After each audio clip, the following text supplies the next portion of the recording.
Muy buenas tardes, queridos aprendices. Esta es la segunda clase sobre direccionamiento IP. En esta clase pues vamos a hacer énfasis en un poco más en la idea del diseño, ¿no? Cómo utilizar las direcciones IP para concretar un diseño de red. Pues ya hemos visto, vuelvo y les reitero, que ya hemos visto cómo hemos trabajado en la parte física, cómo hacer un tendido de cables. Eso ha sido un trabajo que ya hemos hecho. Sin embargo, es un trabajo que hay que fortalecer, eso lo entiendo. Y pues a los que lo sientan que así debe ser, lo comparto, muchas gracias. Pero también nos toca pues a nivel de ir fortaleciendo nuestras capacidades como técnicos, como bien lo menciona uno de los videos que ya les subí, que debemos ser capaces de, pues, a partir de unas necesidades de una empresa, generar un diseño de red que responda también a las necesidades de la empresa de tener un presupuesto. Si tenemos ese presupuesto, pues podemos iniciar la instalación o el montaje de la red. En esa dinámica y con la idea de ir construyendo más nuestros conocimientos, que los conocimientos se construyen a partir de preguntas, a partir de ejercicios, a partir de la misma necesidad de aprender que nos permite identificar qué nos hace falta para aprender si tenemos una meta de aprendizaje. La meta de aprendizaje que les propongo para la clase de hoy es cómo hacer el diseño de una red a partir del direccionamiento IP. Entonces, pues básicamente en este slide, en esta presentación, en esta filmina, no sé, este momento de la presentación en la que nos encontramos ahora, pues quiero que tengamos muy en cuenta algo que les hablaba, y es una red, que tenemos una red privada y tenemos una red pública. Y es un concepto interesante, porque, pues, ¿cómo así? ¿Para qué necesitamos una red privada y una red pública?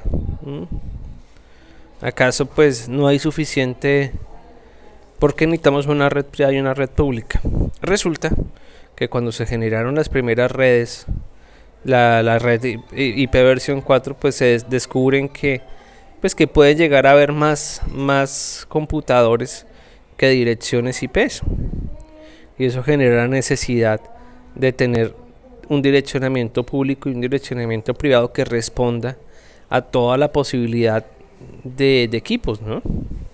Porque, por ejemplo, si hay más de 200 millones de computadores, se va a necesitar tener más de 200 millones de equipos, ¿no? Entonces, de direcciones IP. Si eso es así, entonces será importante responder a esa necesidad. Y entonces ellos plantearon pues que va a haber una red privada y una red pública. Entonces las redes privadas y públicas tienen una lógica de direccionamiento y en principio se manejaban por clases. Volvamos a la idea de que lo que recibe el computador son unos y ceros, ¿sí? Y en esa misma idea de que lo que recibe el computador son unos y ceros, pues también así la tarjeta de red está leyendo la información que le suministra la red, ¿no? Y esa información la tarjeta de red y toda la pila la pila del modelo OSI, pues te convierte en los bits en datos, en fotos, en imágenes, en correos electrónicos, pero a partir de unas lógicas que pues estudiaremos más adelante cuando miremos modelo OSI, hagamos una pasada por modelo OSI. Ahora, algo interesante es que cuando la tarjeta de red, el computador recibe una dirección IP, pues él mira a ver cómo comienza esa dirección IP, si comienza con un 0, si comienza con un 1, y empieza a leer bit por bit para tener una idea de qué tipo de dirección es, y así tener una idea de dos cosas que son bien interesantes: cuál es el segmento de red y cuál es el segmento de hosts. ¿Cómo así segmento de red? ¿Cómo así segmento de hosts? ¿Cuántas redes pueden haber con ese tipo de direccionamiento? ¿Y cuántos hosts pueden haber con ese tipo de direccionamiento? ¿Cómo así que cuántas redes? ¿Acaso no es una red? ¿Todo es una red? ¿Cómo así que pueden haber muchas redes y muchos hosts? Y otra pregunta tal vez que te estás haciendo es, ¿cuáles son los hosts? ¿Qué es esa vaina de los hosts? Entonces vamos por partes, ¿no? Entonces una primera parte es, ¿cómo así que podemos tener muchas redes? Y es interesante esto de las redes. Bueno, piensa que en tu casa todos vivieran dentro de una misma habitación o que toda la casa fuera una sola habitación, sin paredes. Entonces resulta que alguien va a ir al baño y todos lo tenemos que escuchar, todos tenemos que compartir lo que esa persona está haciendo en el baño. Eso es como muy incómodo. O que alguien está durmiendo y otra persona quiere ver televisión y otra persona llega de visita y entonces no hay privacidad. Realmente no hay privacidad y hay muchas cosas que se van a hacer difíciles. Sobre todo ahora piensa que no es una casa de familia, que hasta pues podemos vivirlo y hacerlo porque somos familia y eso. Ajá, si tocó, tocó. Pero piensa en una empresa donde está el gerente en la misma está el gerente en la misma oficina tratando las cosas más delicadas de la empresa y está entrando el señor ladrón a la recepción a escuchar lo que está haciendo el gerente, ¿no? El ilustre señor ladrón, pues puede meterse ahí en la gerencia y hacer y deshacer. Entonces, en una red, esta cuestión de dividir, de segmentar, se convierte en una estrategia para poder administrar la red. Yo no solamente administro generando seguridad, también administro aplicando servicios, permitiéndole a los usuarios de mi red tener acceso a servicios. Por ejemplo, poder imprimir. Tener un servidor de impresoras es una forma de tener también una administración de la red y poder nutrirse de tener una red. Por ejemplo, que una mensajería instantánea, un servidor de telefonía IP, una página web interna con una base de datos, poder, por ejemplo, tener un catálogo en línea, por ejemplo, tener un televisor que esté corriendo todo el tiempo la publicidad de la empresa, por ejemplo, tener las cámaras de video IP y tener acceso a esa información y grabarlas. Todo eso es parte de la empresa, tener un software contable en línea, todo eso es parte de la empresa. Y la pregunta es, bueno, yo en mi empresa tengo unas oficinas que son dedicadas exclusivamente para los vendedores. Y a los vendedores hay que darle acceso a unas cosas. Pero los vendedores no pueden tener acceso y no deben tener acceso a la contabilidad. Porque si yo tengo un software contable que automáticamente me hace la cancelación de los pagos, imagínate que se te metan. Dios mediante no se quiere, pero un vendedor se mete y cambia los pagos, o un virus de la zona de invitados cambie, ataque el computador central y se dañe toda la contabilidad, y pues Dios no quiera, no tenemos una copia de seguridad y pues ¡pum! Se acabó la paz en esa empresa, ¿no? Entonces la cuestión de la administración de una red es muy importante desde esta perspectiva. Y ahí empieza a responder esto de las direcciones IP, de las redes, la segmentación de las redes. Entonces empezamos a pensar que vamos a separar por departamentos una empresa y a cada empresa se le va a dar un tipo de direccionamiento, una dirección con un rango, ok, la palabra rango, ok. Cuando hablamos de cantidad de redes, estamos hablando del segmento de redes. Y cuando hablamos de cantidad de hosts, estamos hablando de los equipos que están dentro de un departamento. ¿Cómo así los equipos que están dentro de un departamento? Entonces, si nosotros logramos identificar que tenemos un departamento de ventas que tiene 10 personas, ¿sí? Entonces lo que hacemos es generar una red dentro de nuestro tipo de direccionamiento, que puede ser 10.0.0.1 hasta esta se me salta, o 10.72.16 o 10.192.168, y a partir de esos direccionamientos podemos tener o muchos hosts, que es en el caso de la red tipo A, clase A, que es la 10, ¿sí? Ahora miramos un poquito más del por qué la 10 y en binario por qué sería la 10. O podemos utilizar la clase B, que es la 17216, que tiene 14 bits. Ya miramos, como así que 14 bits? Ok, ya ahorita al mismo momento ya lo miramos, 14 bits de red y tiene 16 bits de HOTS.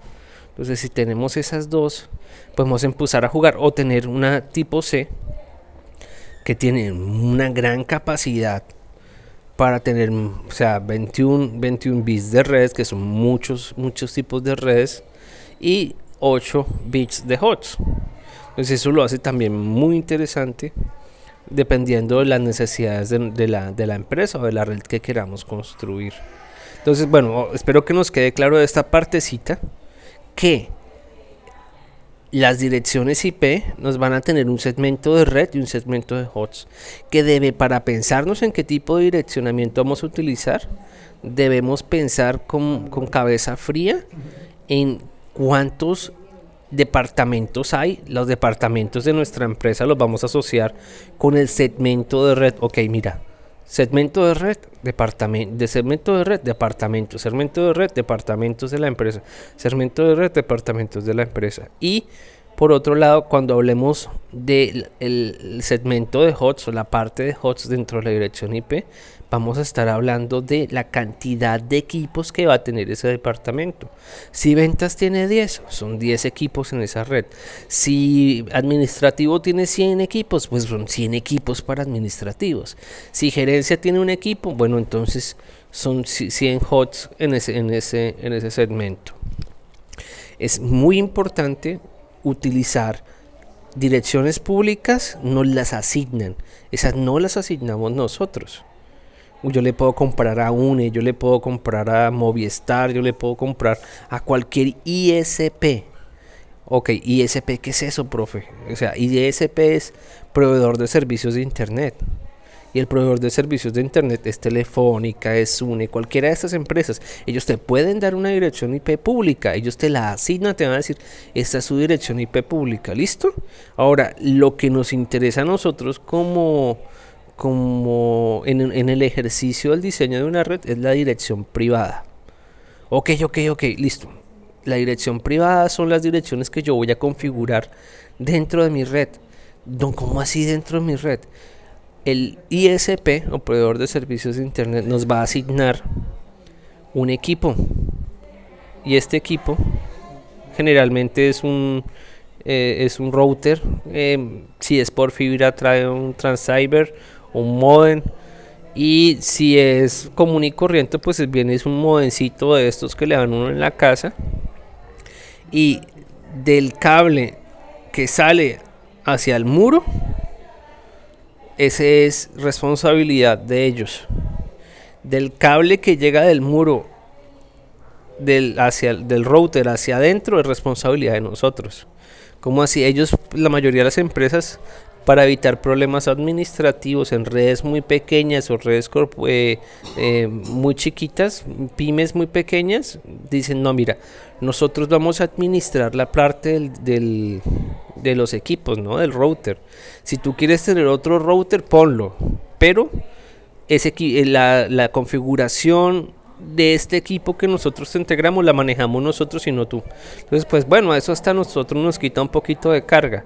Ahora, del router al PC, pues ya podemos nosotros colocar en este pedacito aquí muchos equipos, switches, routers, dependiendo de lo que nosotros vayamos a hacer.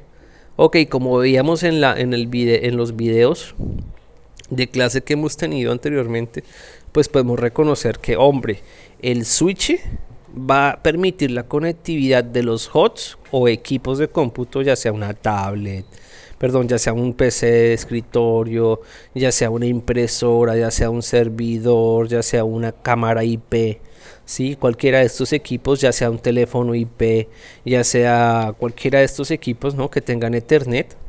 Sí, en el caso de lo más común que nosotros, de tecnologías que más común nos vamos a encontrar, lo va a permitir comunicar entre ellos.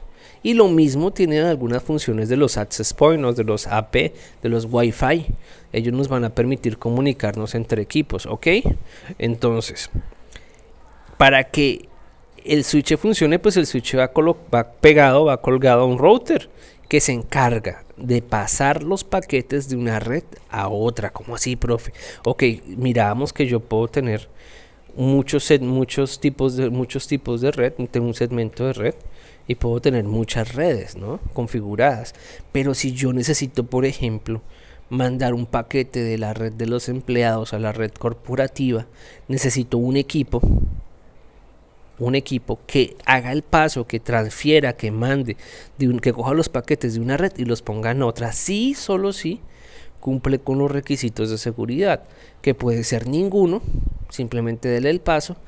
Pueden tener unas características, por ejemplo, solo deje pasar los equipos que vienen del computador tal, los paquetes que vienen del computador con la Mac tal. Eso lo podemos organizar a través de la configuración de la administración de la red, lo que es muy interesante de las redes, de este trabajo de las redes. Ahora, por otro lado, vamos a tener también que yo tengo con los routers puedo tener también acceso a una red externa. Entonces el router va a hacer ese traspaso de una red, el equipo nuestro PC, red privada, va a ser una red y la red pública es otra red. Sin el router no puedo hacer ese traspaso de paquetes de una red a otra. Espero que eso nos quede claro. Ahora, lo que más nos interesa a nosotros son las direcciones IP que puedo utilizar dentro de la red privada. Ahora, la recomendación, porque los equipos HOTS y todos, casi que todos nos dejan utilizar redes, direcciones IP públicas para configurar. La recomendación y la buena práctica de trabajo es utilizar estos 3 direccionamientos. Por ejemplo, si yo quiero un direccionamiento donde tenga 24 bits de HOTS para equipos, yo utilizo la clase A, ¿sí? Si yo quiero 16 bits de HOTS para equipo, utilizo la clase B, y si yo quiero solo 8, utilizo la clase C. Aunque esto es una recomendación, pues ya con el BLSM, las máscaras de su red con longitud variable, con este método de crear las redes, pues eso cambia y podemos tener cualquiera de estos direccionamientos y utilizar redes de 4 HOTS, por ejemplo, o tener una red de 16 millones de HOTS. Entonces es una cuestión que vamos a configurar, que podemos trabajar y vamos a configurar ahora que vamos en los ejercicios.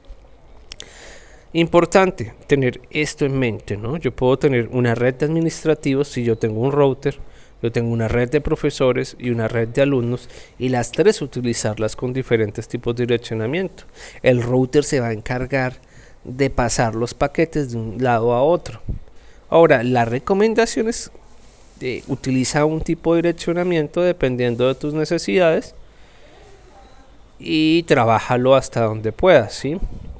Ahora vamos a ver un poquito más a nivel de números binarios y la conversión de números binarios a decimales, cómo se comporta esto. Listo, entonces en primera instancia vamos a mirar cómo convertir de binario a decimal. Esa va a ser nuestra próxima clase. Entonces, para que el video no sea tan largo, pues voy a subir este y ya enseguida grabamos el siguiente. Tengan una hermosa tarde, amigos.